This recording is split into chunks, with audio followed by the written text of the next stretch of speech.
आसमान में उगते हुए सूरज के साथ एक ऐसी खबर आई कि सुनने वालों का दिल डूब गया। दिलीप कुमार नहीं रहे। दुख हुआ कि एक नक्षत्र अस्त हो गया हमारा। दिलीप कुमार तो एक ही होता था, एक ही हुआ और एक ही रहेगा। दिलीप साहब ये तो एक लेजेंड थे, रहेंगे पूरा। जब तक हमारे इंडस्ट्री रहेगा तब तक वो रहेंगे हमारे दिल में। एक हीरो बोल के नहीं या एक बड़े आर्टिस्ट बोल के नहीं, वो तो है ही, रहेंगे हमारे दिल में। एक बहुत अच्छी मेमोरी है मेरी कि एक बार माँ ईद पे ले गई थी और वहाँ पर मैंने यूसुफ साहब के हाथ से उन्होंने मुझे खीर खिलाया था और 100 रुपया ईदी दी थी। ये है 1982 की बात। बहुत ही ज्यादा अपसेट हूँ क्योंकि एक ऐसा इंस्टीट्यूशन खोया है जो रिप्लेस नहीं हो सकता। ये जिंदगी के मेले, ये जिंदगी के मेले, दुनिया में कम न होंगे, अफसोस हम न होंगे। ये जिंदगी के मेले, ये जिंदगी के मेले। मोहम्मद यूसुफ खान, जिन्हें हम दिलीप कुमार के नाम से जानते हैं। दिलीप कुमार का जन्म 11 दिसंबर 1922 को तत्कालीन ब्रिटिश इंडिया के पेशावर शहर के किस्सा ख्वानी बाजार इलाके में हुआ था। उनके पिता लाला गुलाम सरवर खान व्यापार के सिलसिले में पेशावर से नासिक के पास देवलाली में आकर बस गए। वहीं बार्न्स स्कूल में यूसुफ की पढ़ाई लिखाई हुई। एक नजर डालते हैं दिलीप कुमार साहब के फिल्मी सफर पर। 40 के दशक में दिलीप कुमार के फिल्मी करियर की शुरुआत हुई। पहली फिल्म थी ज्वार भाटा। 1944 की इस फिल्म के साथ कुछ अन्य फिल्मों के बाद दिलीप कुमार की पहचान बनी 1947 की फिल्म जुगनू से। इस फिल्म में उनकी नायिका थी नूर जहां। यहाँ बदला वफा का बेवफाई के सिवा क्या है, यहाँ बदला वफा का बेवफाई के सिवा क्या है। मोहब्बत करके भी देखा, मोहब्बत में भी धोखा है। कभी सुख है, कभी दुख है, अभी क्या था, अभी क्या है। यूं ही दुनिया बदलती है, इसी का नाम दुनिया है। कभी सुख है, कभी दुख है, अभी क्या था, अभी क्या है। दिलीप कुमार साहब की 1948 की फिल्में थीं शहीद और मेला। सफलता का ये सिलसिला जारी रहा और 1949 में बॉक्स ऑफिस पर धमाका किया फिल्म अंदाज ने, जिसमें उनके सह कलाकार थे राज कपूर और नरगिस। तू कहे अगर, तू कहे अगर, तू कहे अगर जीवन भर मैं गीत सुनाता जाऊं, मन बीन बजाता जाऊं। तू कहे अगर।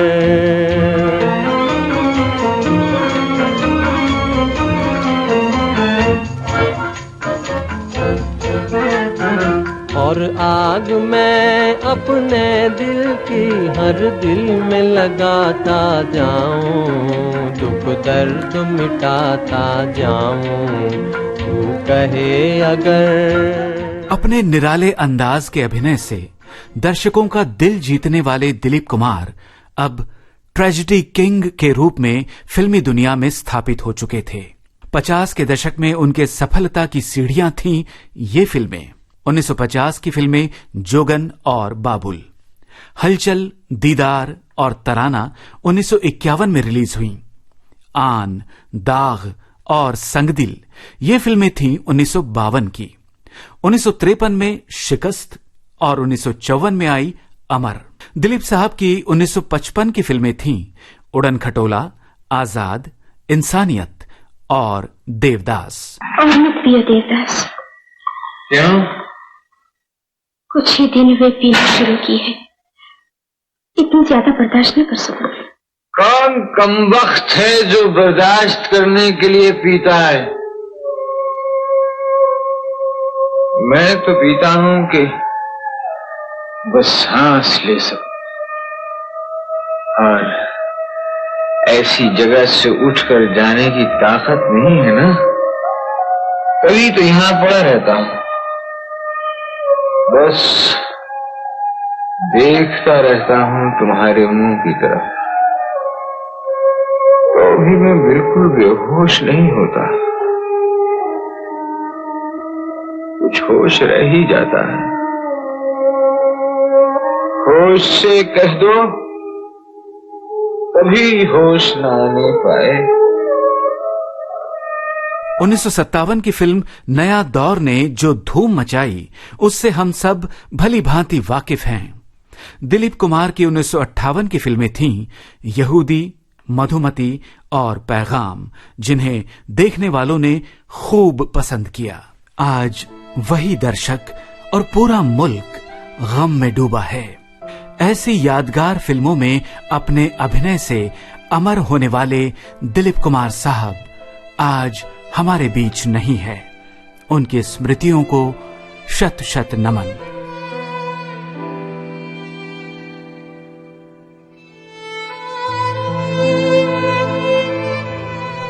ऐसे हर दिल अजीज कलाकार को याद कर रहे हैं फिल्म निर्देशक पार्थो घोष। दिलीप साहब का बारे में तो मैं इतना ही बोल सकता हूँ, ये तो एक लेजेंड थे, रहेंगे पूरा जब तक हमारे इंडस्ट्री रहेगा तब तक वो रहेंगे हमारे पास, हमारे दिल में, क्योंकि वो बहुत कमाल के काम किए थे। मेरे आज ये बात करने का कारण ये है कि मुझे कुछ समय उनसे मिलने का मौका मिला था। ये भी आज से करीब 25 साल पहले का बात कर रहा हूँ जी। तो मैं एक प्रोजेक्ट के लिए उनको पास गए थे, उनका बंगलो में जो अभी पाली हिल में। तो मैं उस कारण से मुझे कम से कम 4-5 बार मैंने वहाँ पर गए और मिले जी। उन्होंने टाइम भी दिए, उन्होंने नरेशन भी सुना, उनको कैरेक्टर भी बहुत अच्छा लगा करने के लिए, ये सब बातें चल रहा था। उनका बिहेवियर जो था, हम कि कोई ऐसे कोई बड़े तो कोई लोग नहीं थे उनका पास, तो हम बहुत छोटे भी आए, छोटे रहेंगे भी। वो इतना प्यार से मिलते थे और इतना प्यार से बात, उनका एक्चुअली उर्दू जबान से ही बात करते, तो जनाबे वो ऐसे ऐसे संबंध करते थे। हमको तो कुछ ऐसे लगता था ये अरे मुझे क्यों ऐसे मेरे साथ बात कर रहे, पर इतना प्यारे बातों से मिलते थे, सुनते थे, समय देते थे, डिस्कस करते थे कैरेक्टर के बारे में। इसमें एक दिन का मैं बात कहना चाहता हूँ। उसी दौरान एक दिन हम लोग का जो टाइम दिया गया था, हम पहुंचे, हमारे राइटर, और आधे घंटे उनका थोड़ा लेट हो गया आने में। वो लेट आने का बाद उन्होंने इतने मतलब माफी मांगना शुरू किए और बोलने लगे जे सॉरी आपको मैं आधा घंटा बैठाया, एक्चुअली मैं इंटेंशनली नहीं किया था ये। और इतने हम बोले क्यों ऐसे बोल रहे, आधे घंटे का कोई ऐसे कोई बात नहीं है, हम लोग ऐसे ही हम लोग टाइम बातें करके निकल रहा था। और आप प्लीज, मतलब मैं खुद शर्मिंदा हो गया कि भाई उनको इतने माफी मांगना इस बात पे, ये वो थोड़ा लेट हो गए। यही था दिलीप साहब की खूबी। ऐसे इंसान सिर्फ एक हीरो बोल के नहीं या एक बड़े आर्टिस्ट बोल के नहीं, वो तो है ही, रहेंगे। उनका जो बिहेवियर था, और वो भी हमारे जैसे लोगों को साथ जो उन्होंने हमसे उस समय बर्ताव किए थे, तो मैं तो बहुत बड़ा फैन हो गया था उनका। मैं जिंदगी भर मुझे ये याद रहेगा।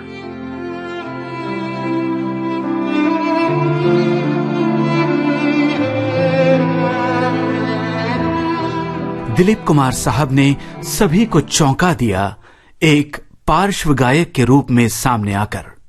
लता जी के साथ उनके गाए इस गीत की झलक सुनिए। 1957 की ये फिल्म है मुसाफिर, संगीतकार सलील चौधरी।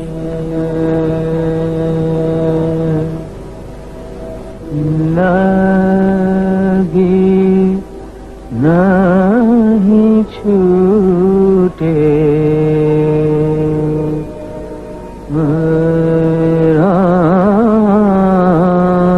चाहे जे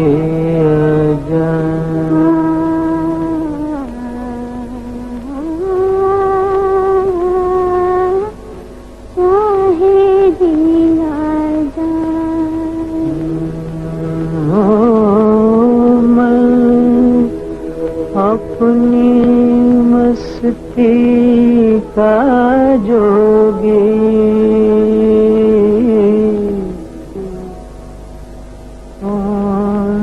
इसे सो जाए।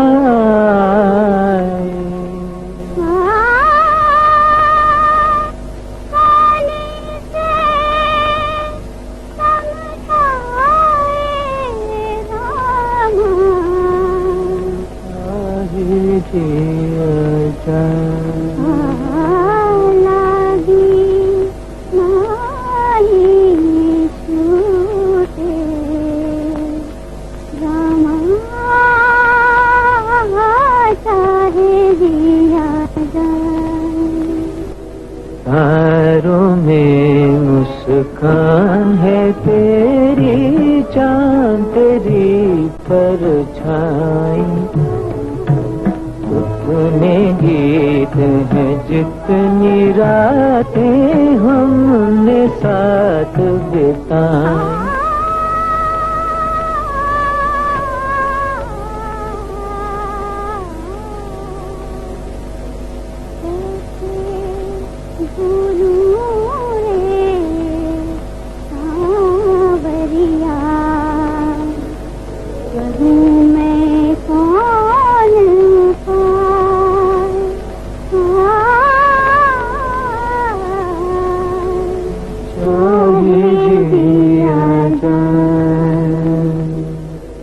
रिम झिम बुनिया बरसे, छिड़ी प्यार की बातें। 60 के दशक का शुभारंभ एक रोमांटिक म्यूजिकल फिल्म से हुआ, कोहिनूर। मधुबन में राधिका नाचे रे, मधुबन में राधिका नाचे रे, गिरधर की मुरलिया बाजे रे।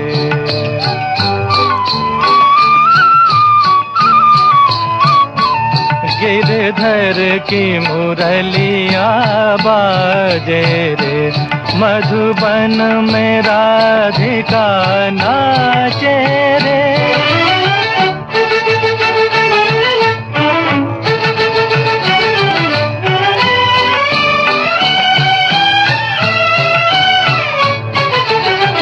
पग में घूंघर बांध के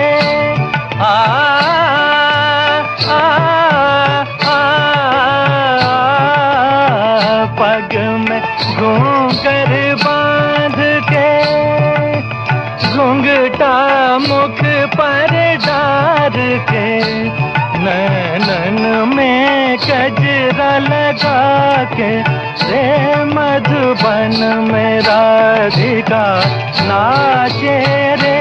1960 में ही प्रदर्शित हुई थी के आसिफ की बिग बजट ऐतिहासिक फिल्म मुग़ल-ए आज़म। तुम्हारी मौजूदगी नाफरमानी की दलील है। अनारकली कैद कर ली गई और मैं देखता रहा। और तुम कर भी क्या सकते थे? एक अजीमुशान शहंशाह के सामने कोई कर भी क्या सकता है, मगर आज ज़िल्ले इलाही को अपने जुल्म और मेरे ज़ब्त की हद मुक़र्रर करनी होगी। अगर तुम्हारी आरज़ू एक कनीज है, एक बांदी है, तो सारी जिंदगी इसी तरह जब्त करना होगा। क्या परवरदिगार आलम से आपने मुझे इसीलिए मांगा था कि जिंदगी मुझे मिले और उसके मालिक आप हो, सांसें मेरी हों और दिल की धड़कनों पर आपका कब्जा रहे। ज़िल्ले इलाही, क्या मेरी जिंदगी आपकी दुआओं का कर्जा है जो मुझे अपने आंसुओं से अदा करना पड़ेगा? तलीम, अनारकली तुम्हारे काबिल नहीं। यूं नहीं, एक लाडले बेटे के बाप बनकर मुझे अपने कलेजे से लगा लीजिए और उन्हीं प्यार भरी नजरों से देखिए जिनसे पहली बार आपने मुझे देखा था। मुझे हिंदुस्तान का शहजादा नहीं, अपना बेटा समझिए और फिर कहिए कि अनारकली मेरे काबिल नहीं। हम एक लाडले बेटे के शफीक बाप जरूर हैं, मगर हम शहंशाह के फर्ज को नजरअंदाज नहीं कर सकते।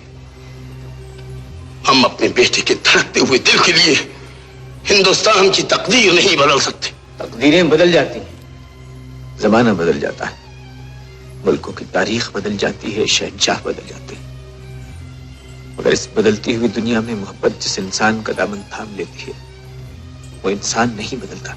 बॉक्स ऑफिस पर कमाई के मामले में फिल्म मुगले आजम का रिकॉर्ड 11 सालों तक बरकरार रहा और जहां तक लोकप्रियता की बात है वो कीर्तिमान तो आज तक दर्शकों के दिलों में कायम है।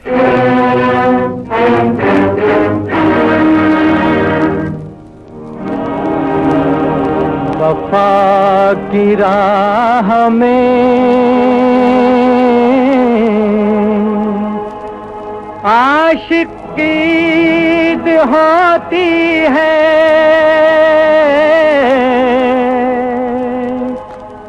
खुशी मनाओ,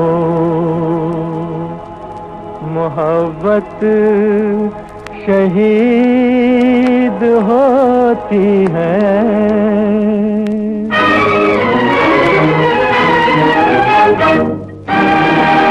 जिंदाबाद जिंदाबाद ऐ मोहब्बत जिंदाबाद, ऐ मोहब्बत जिंदाबाद, जिंदाबाद जिंदाबाद ऐ मोहब्बत जिंदाबाद। दौलत की जंजीरों से तू, दौलत की जंजीरों से तू रहती है आजाद। जिंदाबाद जिंदाबाद ऐ मोहब्बत जिंदाबाद, ऐ मोहब्बत जिंदाबाद।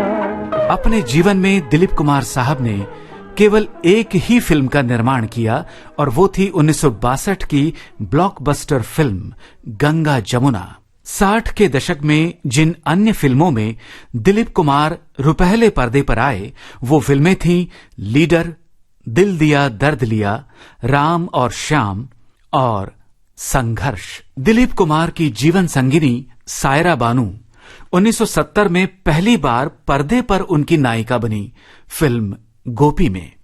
इसी साल ये जोड़ी फिर दिखाई दी फिल्म सगीना महतो में। अपनी अभिनय प्रतिभा से हर उम्र के लोगों के दिलों पर राज करने वाले दिलीप कुमार जी हमारे बीच नहीं हैं। फिल्म जगत से जुड़ी कुछ नामचीन हस्तियों ने मरहूम दिलीप कुमार को अपनी भावभीनी श्रद्धांजलि अर्पित की है इन शब्दों में। सुप्रसिद्ध लेखिका डॉक्टर अचला नागर। हालांकि अभिनय काफी वर्षों पहले वो छोड़ चुके थे, लेकिन मेरा सौभाग्य है कि उनके साथ मेरी अनेक मुलाकातें हुई। और सबसे पहले जब मैं 7 वर्ष की थी और शिवाजी पार्क में घर था, तो मेरे दोनों भाइयों को, मुझ भाई विशेष भाई का यज्ञोपवीत था। दिलीप साहब का जो घर का, उनके पिताजी का पुश्तैनी काम था, ड्राई फ्रूट्स, कोल्ड ड्रिंक्स, ये सब मैं जानती नहीं थी कौन है ये, लेकिन ये बाद में पता लगा कि सबको जो घर के सदस्य की तरह कोल्ड ड्रिंक्स वगैरह बांट रहे थे। तो बाद में पता लगा कि ये तब बिल्कुल 21-22-23 साल के रहे होंगे, सन 47 की बात है। तो पता लगा दिलीप कुमार है। तो ये तो पहली एक झलक याद है मुझे। उसके बाद मैं जब 81 में निकाह लिखने के लिए मुंबई आई, तो उसी समय निकाह से पहले ही सेट पर उनके बेटे रवि की फिल्म मजदूर सेट पर थी, जिसमें दिलीप साहब थे, रति थी, राज बब्बर थी, काफी लोग थे। तो पापा मुझे अपने साथ ले गए सेट पर। तो बहुत व्यस्त थी, मतलब क्या कर रहे थे, कोई एक पट्टे के ऊपर पेपर लगा हुआ, उस पर लिखे जा रहे हैं। तो मैंने धीरे से पूछा किसी से कि दिलीप साहब क्या कर रहे हैं। बोले ये अपने जिस अंदाज में बोलते हैं अपना संवाद, उसको पहले अपने तरीके से कोमा, फुल स्टॉप, पॉज, ये सब लगा के लिखते हैं, अपना एक रियाज करते हैं, उसके बाद डिलीवरी करते हैं डायरेक्ट। ये बात मुझे बहुत अच्छी लगी। तो सीखने का हर बात मुझे आदत है कि कोई अच्छी बात हो तो सीख लो। उसके बाद जब ये नजरें उठाई, उन्होंने पापा को देखा, फिर उनसे बातचीत की, तो उन्होंने मेरा परिचय करवाया। ये है अचला नागर और बाबूजी का नाम लिया, अमृतलाल नागर जी। अरे खड़े हो गए वो तो, और एकदम मतलब मुझे इतना वो लगा, खड़े होकर कहने लगे अरे वाह, पंडित नरेंद्र शर्मा, नागर जी, भगवती चरण रत्ना, ये तीनों तो हमें यहाँ लाने वाले हैं। और ये जो नामकरण हमारा यूसुफ से जो दिलीप कुमार, ये इन्हीं की देन है। तो अब आप यहाँ तशरीफ लाई हैं, तो अब देखें, अब उन्होंने तो अपना कलम का अपने वक्त में जादू बिखेरा और आगे अब आप करिए। अब तो हमारे चोपड़ा साहब आपको इतने बढ़िया, मैं क्या बताऊं, मुझे भी जो एक बड़े ब्रेक हैं उनसे ही मिले हैं, वो मेरी यादों की पहली मुलाकात है। उसके बाद फिर एक बार ये हमारी ने कहा कि भी 100 डेज हो गए थे जी। तो टी रॉक एक बहुत बढ़िया खूबसूरत, वहाँ शूटिंग भी काफी हुई थी उनका, वहाँ मेरा 100 दिन पूरे हुए थे, तो एक कार्यक्रम था। तो मैं बड़ी एक सफलता होती है और नया नया ये क्षेत्र था, तो बड़ी इधर उधर देखती हुई सबसे बातें करती। मुझे ये भी पता नहीं कि दिलीप साहब वहाँ बैठे हुए हैं जी। और फिर किसी ने कहा दिलीप साहब बैठे, तो जो पलट के जो गई तो मुस्कुराए। अब एक कहावत जो कहते हैं ना कि फूलों, कोई बोलता ऐसे है कि फूल झड़ते हैं, तो अगर मैंने किसी को फूल झड़ते देखा है तो दिलीप साहब की एक मुस्कुराहट होती थी और फिर बात करते थे। तो मैं बड़ी झेपते हुए गई, मैंने कहा मैंने आपको देखा नहीं, माफ कर। नहीं आज आपका दिन है मोहतरमा, आज तो आपका दिन है, देखिए।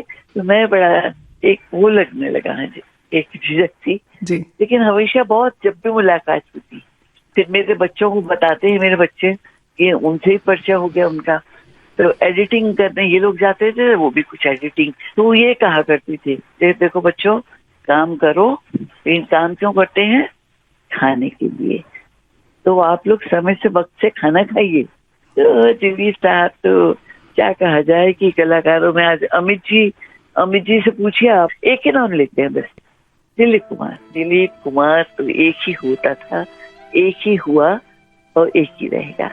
आज बहुत हालांकि दुख हुआ कि एक नक्षत्र अस्त हो गया हमारा, मेरे अश्रुपूर्ण उनको विदाई।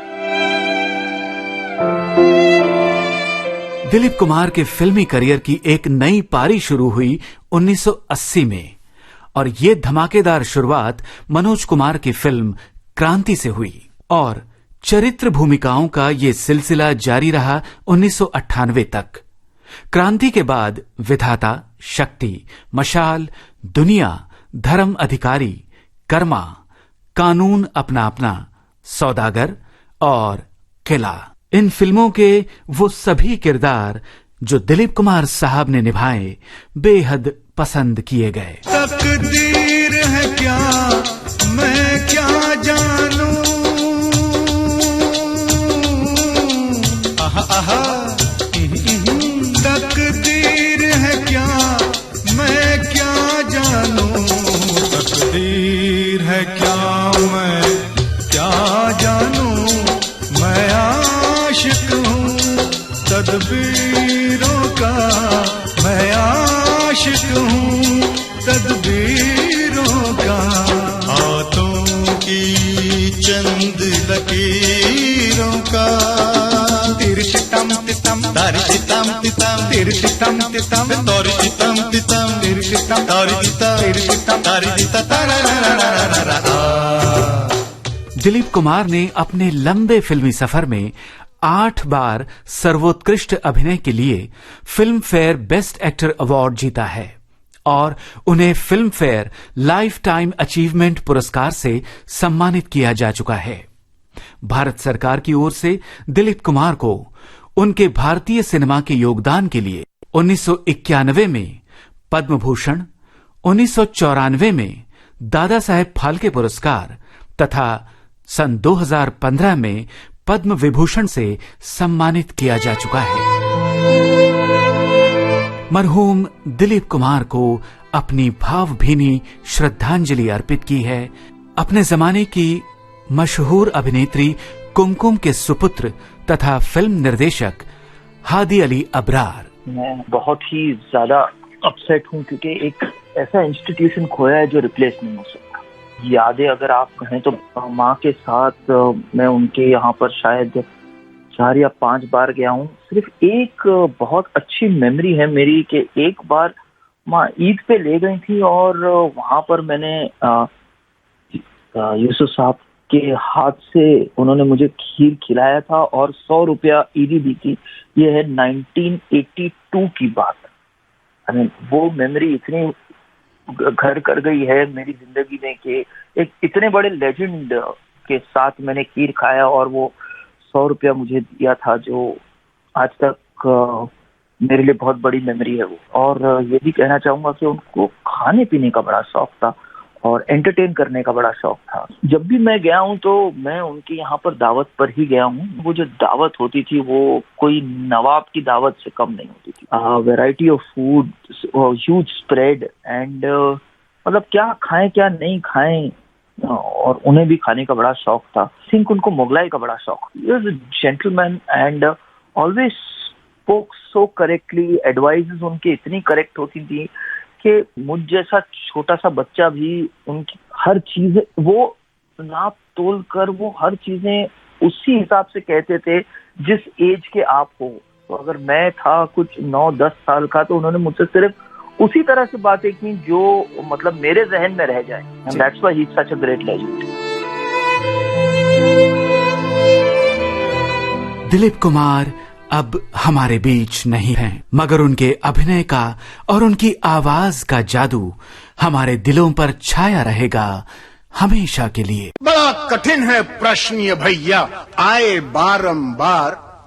इस उम्र में पूछे बीवी क्या करते हो प्यार, मुझसे क्या करते हो प्यार।